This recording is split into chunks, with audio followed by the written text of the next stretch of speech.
with any certainty, but the sight of the stars make me dream.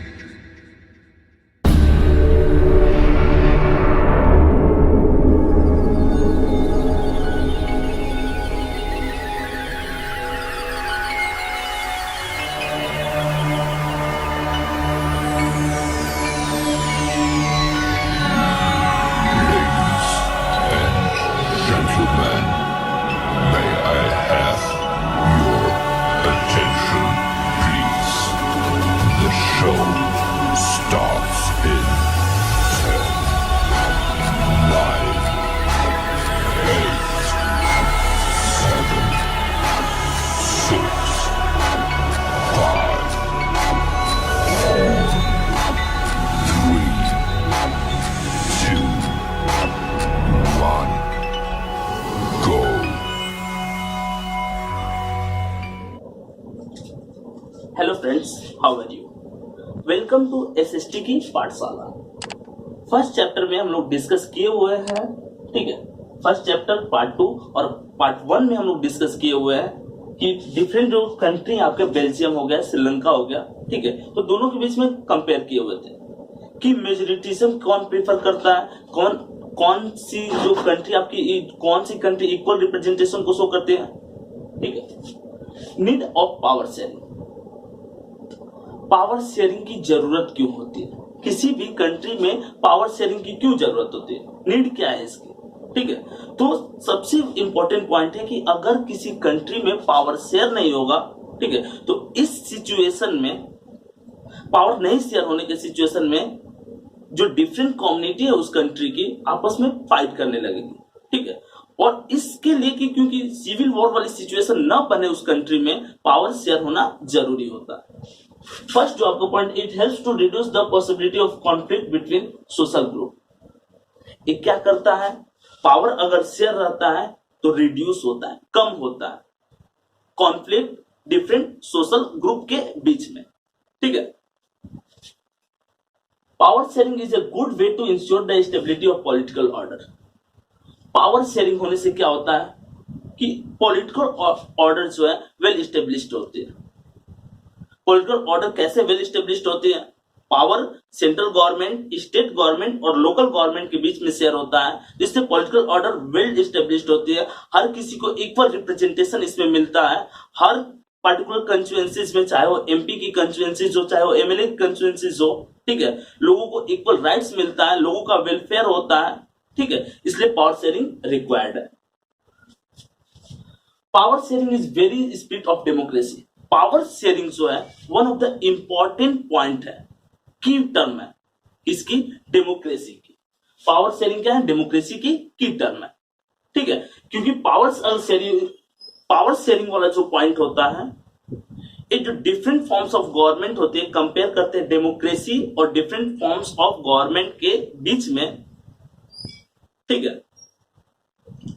Democracy में ही power sharing होता है, monarchy में, dictatorship में, ठीक है, या मिलिट्री फॉर्म ऑफ गवर्नमेंट में पावर शेयरिंग नहीं होता है।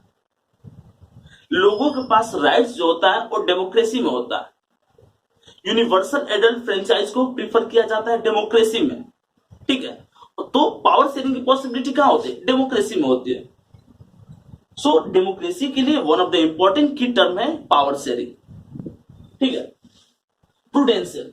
प्रूडेंशियल का मीन्स क्या होता है कि बेस्ड ऑन प्रूडेंस और careful calculation of gains and losses. Careful calculation होता है गेन और लॉस का। कैसे? सपोज कीजिए कि कोई भी एडमिनिस्ट्रेटिव सिस्टम में हम कोई भी लॉ अमेंडमेंट कर रहे हैं, लॉ चेंज कर रहे हैं, ठीक है। तो लॉ चेंज करने के बाद लोगों का, सिटीजन का क्या रिएक्शन होगा, किस कम्युनिटी के लिए वो लॉ क्या है, बेनिफिशियल है, और किस कम्युनिटी के लिए बेनिफिशियल नहीं है। सो गवर्नमेंट क्या करते हैं कि हमेशा ट्राई करते हैं कोई ऐसा लॉ लाए, ठीक है, जो इक्वालिटी को प्रेफर करे, जिसमें हर किसी के वेलफेयर की बात हो। अगर इंडिया में हिंदुओं की संख्या ज्यादा है तो आप ऐसा लॉ नहीं ला सकते जिसमें कि ओनली हिंदू का प्रॉफिट हो, ठीक है। तो equality one of the important term है किस चीज में? आपके डेमोक्रेसी में, पावर शेयरिंग में। सो अमेंडमेंट के बाद एक बात माइंड में रखना पड़ता है कि लॉ अगर लागू करते हैं तो उसका क्या साइड इफेक्ट होगा, ये पॉजिटिव है या निगेटिव है, लॉस देगा या गेन देगा, ठीक है। All power of government must reside in one person और group of person at one place.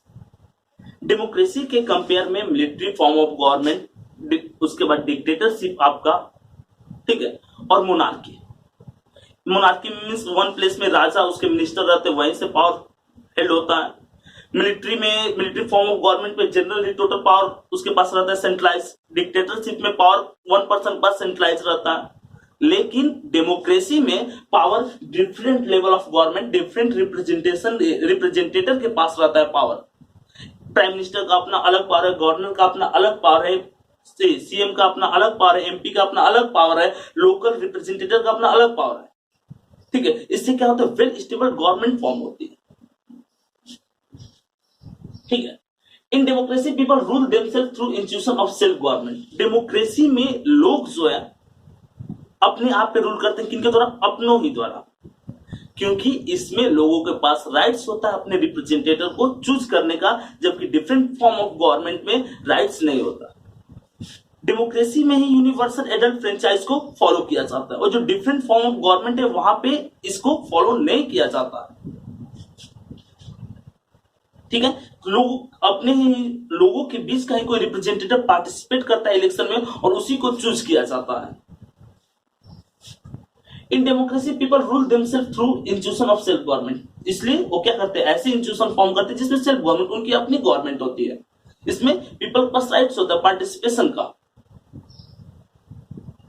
Everyone has voice in shaping of public opinion. हर किसी के पास ये राइट्स होता है वो एक वॉइस शेप करे। अगर सपोज कीजिए कि वो गवर्नमेंट से खुश नहीं है, गवर्नमेंट के किसी मेथड से वो खुश नहीं है, तो अपोज कर सकते हैं गवर्नमेंट को डायरेक्टली, ठीक है। और डिफरेंट राइट्स के थ्रू डिफरेंट क्या करे, अपोज करेगा गवर्नमेंट को नॉन वायलेंसली।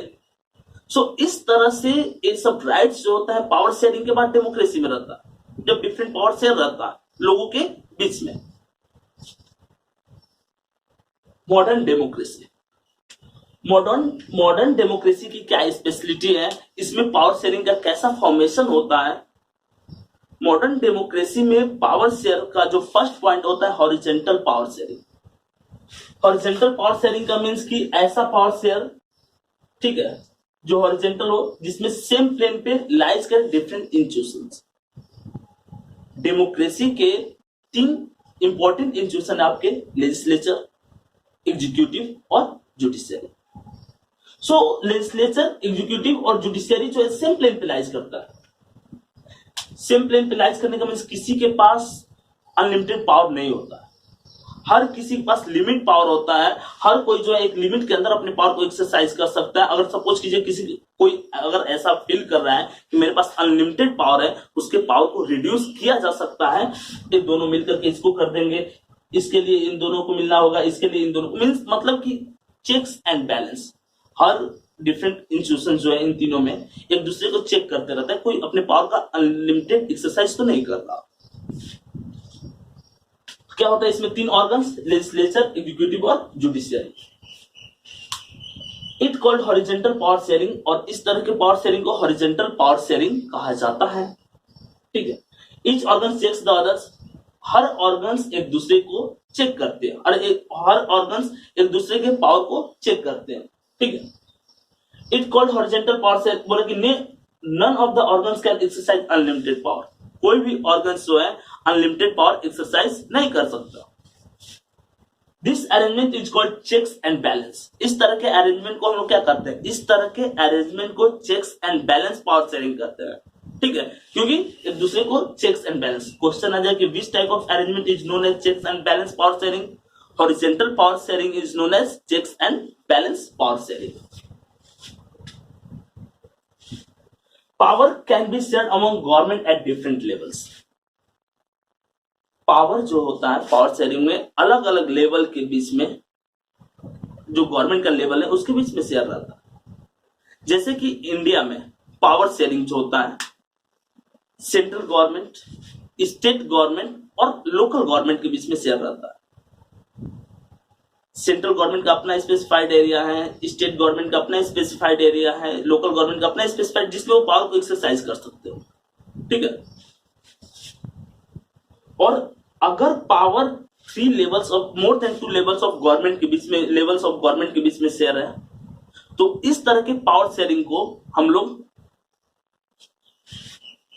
फेडरल पावर शेयरिंग करते हैं और इस पूरे प्रोसेस को फेडरलिज्म कहते हैं, जिसमें पावर जो है सेंट्रल गवर्नमेंट, स्टेट गवर्नमेंट और लोकल गवर्नमेंट के बीच में शेयर रहता है। Political parties, pressure groups and movements, बोला कि पावर जो रहता है डिफरेंट पॉलिटिकल पार्टी के बीच में शेयर रहता है। इंडिया मल्टी पार्टी सिस्टम है, इंडिया में बहुत सारी पार्टी इलेक्शन में पार्टिसिपेट करते हैं और हम लोग जानते हैं किसी एक पार्टी को, कोई एक पार्टी जो 543 सीट्स तो नहीं लाती एमपी के लिए, डिफरेंट पार्टी सीट्स लाती है। इसका मतलब कि किसी एक पार्टी के पास एक पावर सेंट्रलाइज नहीं, डिफरेंट जो पार्टीज है उनके बीच में पावर सेंट्रलाइज है, ठीक है। Control and influence those in power, और ये क्या करते हैं, कंट्रोल करते हैं ऐसे पावर्स को, एक क्या करते हैं, कंट्रोल करते हैं, ठीक है। Power does not remain in one hand, बोला कि इसमें पावर जो है एक हाथ में नहीं सेंट्रलाइज रहता, डिक्टेटरशिप जैसा, मोनार्की जैसा या मिलिट्री फॉर्म ऑफ गवर्नमेंट जैसा। एग्जाम्पल के लिए कोलिजन गवर्नमेंट, अगर किसी पार्टी के पास सिंगल मेजोरिटी नहीं है, इंडिया में 272 सीट्स नहीं है, तो डिफरेंट पार्टीज के हेल्प से 272 सीट्स करते हैं मेजोरिटी के लिए। तो अगर आप डिफरेंट पार्टी का हेल्प लिए हैं तो उसकी भी बात मानना पड़ेगा, उसके रिप्रेजेंटेटिव का बात मानना पड़ेगा, उसके कंस्टिट्यूएंसीज के पीपल्स की डिमांड को मानना पड़ेगा। तो इस तरह से पावर शेयर होता है डिफरेंट पॉलिटिकल पार्टीज के बीच में, इंस्टीट्यूशंस के बीच में। इस तरह से क्या होता है, स्टेबल गवर्नमेंट बनती है। Power share among different social groups, power जो है डिफरेंट सोशल ग्रुप्स के बीच में शेयर रहता है।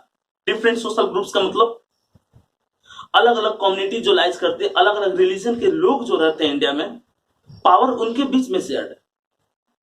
जैसे कि वीकर कम्युनिटी आपकी एससी और एसटी है, तो वीकर कम्युनिटी के बीच में पावर शेयर रहता है, उनको स्पेशल रिजर्वेशन मिला हुआ है एमपी की सीट्स के लिए, ठीक है। 79 मिला हुआ है एससी के लिए, 41 मिला हुआ है एसटी के लिए। तो इस तरह के स्पेशल अरेंजमेंट देकर के आप क्या कर सकते हैं, पावर शेयर कर सकते हैं। वो अपने आप को डिस्क्रिमिनेटेड नहीं फील करेंगे तो सिविल वॉर वाली सिचुएशन नहीं बनेगी। जेंडर के बेस पे अगर डिस्क्रिमिनेशन को टारगेट करते हैं, ठीक है, तो जो वुमेन है उनको 33% रिजर्वेशन मिला हुआ है लोकल गवर्नमेंट में। तो इस तरह से पावर जो है different level, different social groups के बीच में, डिफरेंट जेंडर के बीच में अगर शेयर कीजिएगा तो कॉन्फ्लिक्ट नहीं होगी। कॉन्फ्लिक्ट को रिड्यूस करने का सबसे इंपॉर्टेंट जरिया है आपका पावर शेयरिंग। और इसका सबसे अच्छा एग्जांपल है community government of Belgium is a good example. Belgium की कम्युनिटी गवर्नमेंट जो है अच्छा एग्जांपल है। जैसे बेल्जियम में सेंट्रल लेवल ऑफ गवर्नमेंट भी लाइज करते हैं, स्टेट गवर्नमेंट भी लाइज करते हैं, और बेल्जियम में कम्युनिटी गवर्नमेंट उसके जो कैपिटल है ब्रुसेल्स वहां पे लाइज करते हैं। Reserve constituencies in assembly and the parliament, बता चुके आपको कि डिफरेंट सोशल ग्रुप्स को रिजर्व कंस्टिट्यूएंसीज मिला हुआ है पार्लियामेंट में और डिफरेंट असेंबलीज में। This type of arrangement give space in the government, और इस तरह की अरेंजमेंट जो है गवर्नमेंट को स्पेस प्रोवाइड करते हैं एडमिनिस्ट्रेट करने में, रूल करने में और डिफरेंट सिटीजन्स को जोड़ने में।